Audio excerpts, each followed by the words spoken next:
Hi, this is Alex, and welcome back to Learn English in Real Life. Here we help you improve your English by listening to real stories, real topics, and real language. No grammar lessons, no textbooks, just natural English for real life. If you enjoy listening and learning at the same time, make sure to subscribe. Today we're talking about something big. Something that people around the world are noticing, the decline of the United States. Yes, some say America is falling. But is that true? Or is it just fear or media drama? In this episode, we'll explore the facts, the trends, and the reasons why some people believe the world's most powerful country might be losing its place. Let's get started. Let's go back a little. After World War II, America became the most powerful country in the world. Its economy was strong, its military was big, and its culture spread everywhere. From Hollywood to Coca-Cola, people from other countries dreamed of moving to America. It was called the land of opportunity. And for many years, it really was. But in the last 2 decades, things have changed. America is still rich and powerful, yes, but not like before. China is growing fast. Europe is becoming more independent. And countries in the global south, like Brazil, India, and South Africa, are demanding a bigger voice. Inside America, there are also many problems. People are divided, politically, socially, even emotionally. Some believe in one version of truth, others believe in something completely different. There is less trust in government, in media, even in science. It's like the country is arguing with itself. Of course, every country has problems, but for the United States, these problems are becoming deeper and more visible, and that's why more and more people are asking, is America falling? Let's talk about the economy. For a long time, the U.S. economy was the strongest in the world. American companies like Apple, Microsoft, and Google led global innovation. The U.S. dollar was trusted everywhere. People believed that the American economy could survive anything. But today, the situation is more complicated. The national debt is over $34 trillion. That's more than $100,000 per person in the country.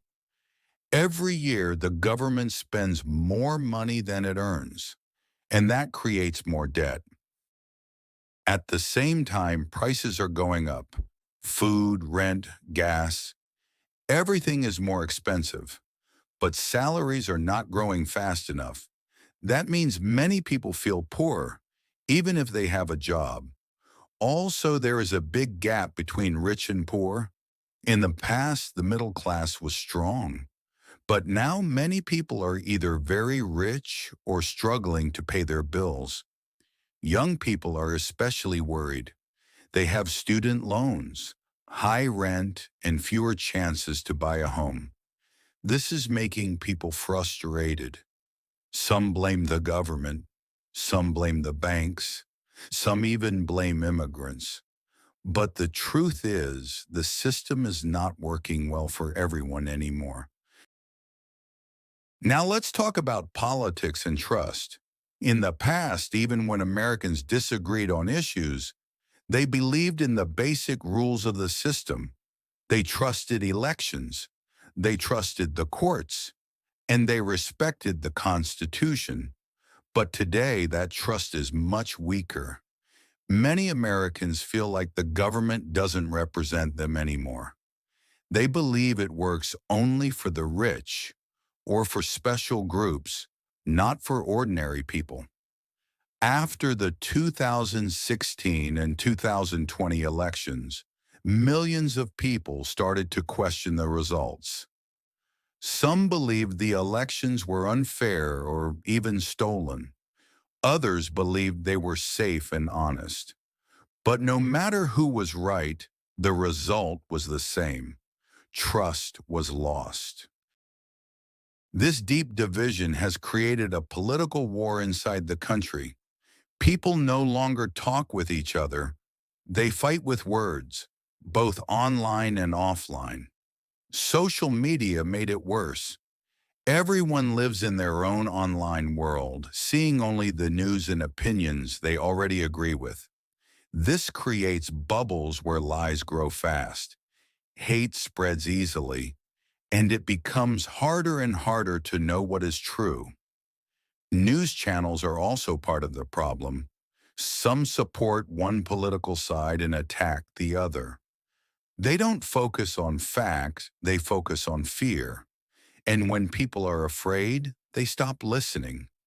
All this creates a dangerous situation because when people stop trusting each other and stop trusting their government, democracy becomes weak. And when democracy is weak, the whole system can start to fall. Not with guns or bombs, but with silence, anger, and division. Now let's talk about America's role in the world. For many decades, the United States was the most powerful country on the planet. It had the strongest military, the biggest economy, and the loudest voice in global politics. American culture, from Hollywood movies to fast food, reached every part of the world. People looked to the U.S. for leadership and support, especially during times of crisis. But the world is changing. Other countries are growing stronger and more independent. China, for example, has become a major economic and military power. It builds roads, ports, and factories in other countries through large global projects. It also challenges American influence in Asia and Africa. Russia, too, is trying to increase its influence, especially in Eastern Europe and the Middle East. At the same time, countries like India, Brazil, and even Turkey are gaining more power. They want their voices to be heard on the world stage. America still spends more on its military than any other country. It has bases in dozens of nations and a huge defense budget. But some people wonder, is America using its power wisely? There have been long wars in Iraq and Afghanistan with heavy costs and unclear results. In some cases, American actions made local problems worse, not better. Also, many of America's old allies are starting to act more independently. Europe doesn't always follow U.S. decisions. Trade wars with China and tariffs on European goods cause tension, and global challenges like climate change, pandemics, and refugee crises require teamwork, not control. So now the big question is, can America still lead the world in this new, complex era? Or is the world moving toward a future where power is shared, not dominated? Let's now talk about culture and identity. America is often called a melting pot, a place where people from many backgrounds live together. This idea is beautiful, but it's also complicated. Over the years, America has welcomed millions of immigrants. They came from Europe, Asia, Africa, Latin America, and other places. They brought their languages, foods, religions, and traditions. This made the country rich in culture, but also full of differences. In recent years, these cultural differences have created more tension. People argue about what it means to be truly American. Some believe in traditional values, while others want change and progress. There are debates over race, gender, religion, education, and even history. Some want to protect the old ways. Others say those old ways are unfair or outdated. Social media has made these debates louder. People share strong opinions, often with anger. Sometimes, instead of learning from each other, people attack or cancel each other. There is also a growing gap between rural and urban areas. People in big cities often think very differently from those in small towns. They watch different news, follow different lifestyles, and vote for different leaders. It feels like they live in two separate countries, even though they share one flag. This cultural division makes it harder for people to understand each other. It weakens national unity. And when a country loses its shared story, the idea of who they are together, it becomes easier to break apart. Culture should unite people.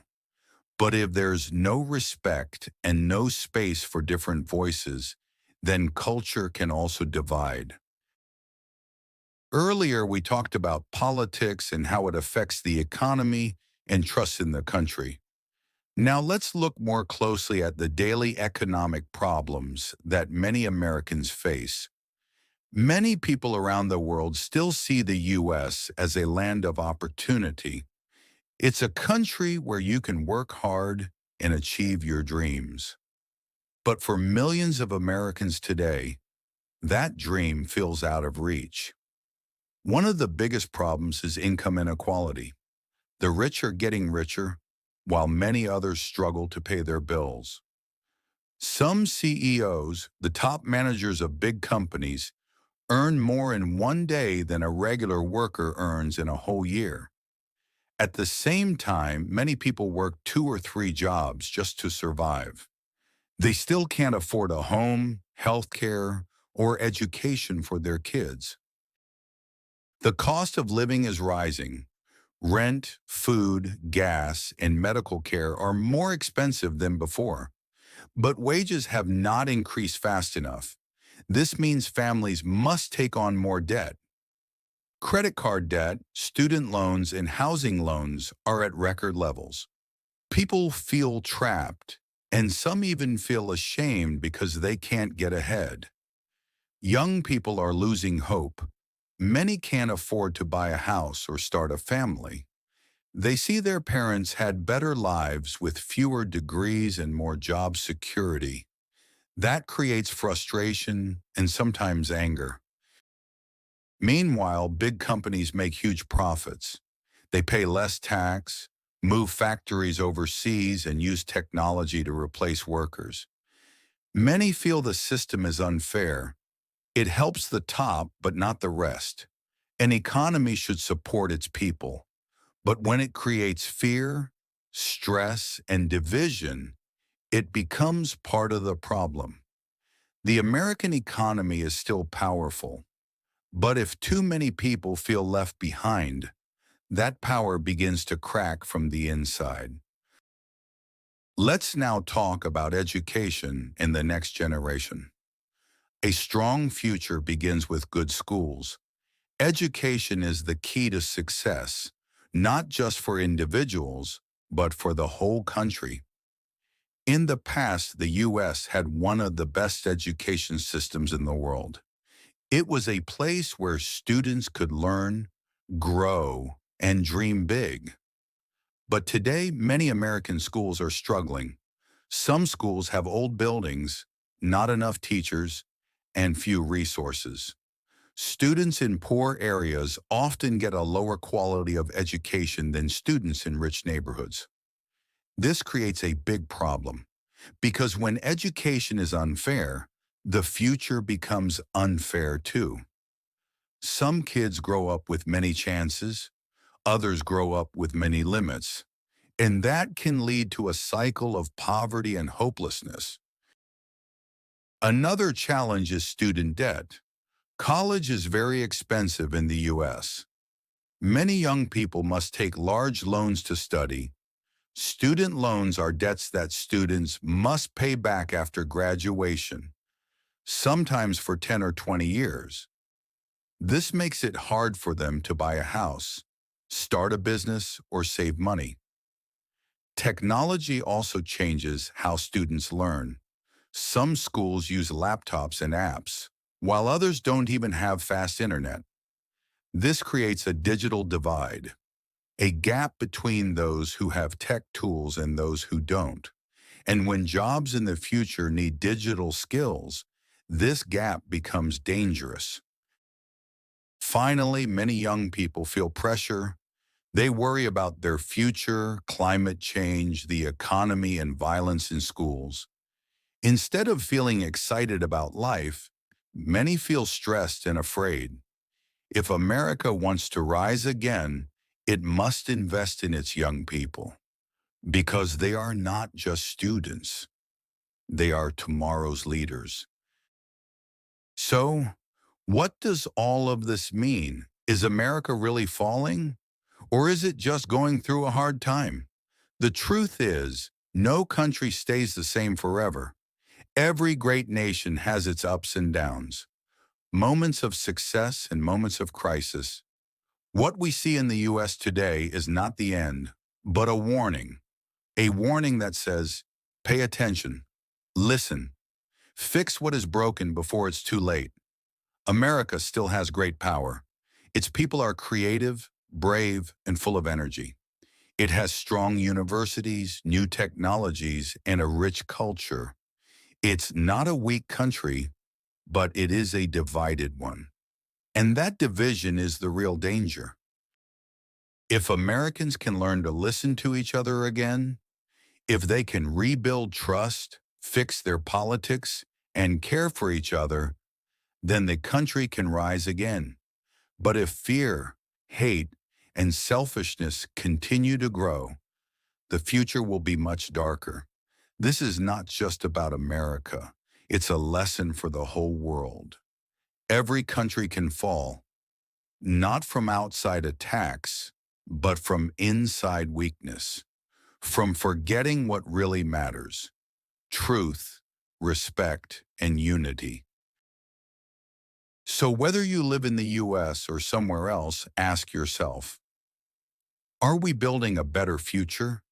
Are we teaching the next generation to care more, not just earn more? Are we listening to those who are different from us? The story of America is still being written, and maybe, just maybe, this hard chapter can lead to something better. Thank you for listening to this episode of Learn English in Real Life. I hope it helped you learn new words and ideas and also made you think. If you enjoyed this podcast, don't forget to like, share, and subscribe.